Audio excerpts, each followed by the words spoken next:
Breaking নিউজের দিকে নজর রাখবো। গোবরডাঙ্গায় বন্ধুর হাতে বন্ধু খুন। নিউটাউন বাসন্তীর পর এবার গোবরডাঙ্গা, ফের সামান্য আমপাড়া নিয়ে বিবাদ, আর সেই বিবাদের পরেই খুন। আমপাড়া নিয়ে দুই নাবালকের মধ্যে বিবাদ। গোবরডাঙ্গায় বন্ধুর হাতে বন্ধু খুন। আমাদের সঙ্গে রয়েছেন আমাদের প্রতিনিধি জিয়াউল আলম, আর বিস্তারিত বলবে। জিয়াউল, ঠিক কি ঘটেছিল আরো একবার জানার চেষ্টা করবো।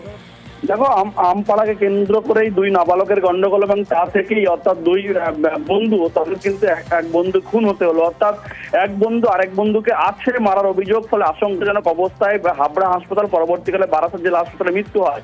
মূলত একেবারে হাবড়া গোবরডাঙ্গা বেলগুম গ্রাম পঞ্চায়েতের ঝনঝনিয়া এলাকায় সেখানে দুই বন্ধু আম পাড়ছিলেন। সেই সময় তাদের মধ্যে তর্ক বিতর্ক হয়, এবং সেই আমপাড়াকে কেন্দ্র করে মধ্যে গন্ডগোল এবং হাতাহাতি, এবং এক বন্ধু আরেক বন্ধু অর্থাৎ বসির মন্ডল তাকে আছড়ে মারে এবং তাকে মারার তার বন্ধু রাজিবুল মন্ডল সে আছাড় মারে, এবং তারপরে তাকে আশঙ্কাজনক অবস্থায় হাবড়া, পরবর্তীকালে বারাসাত জেলা হাসপাতালে মৃত্যু হয়। কিন্তু এই ঘটনায় যেহেতু একই পাড়া একই এলাকায়, ফলে একটা গন্ডগোলের সৃষ্টি হয়।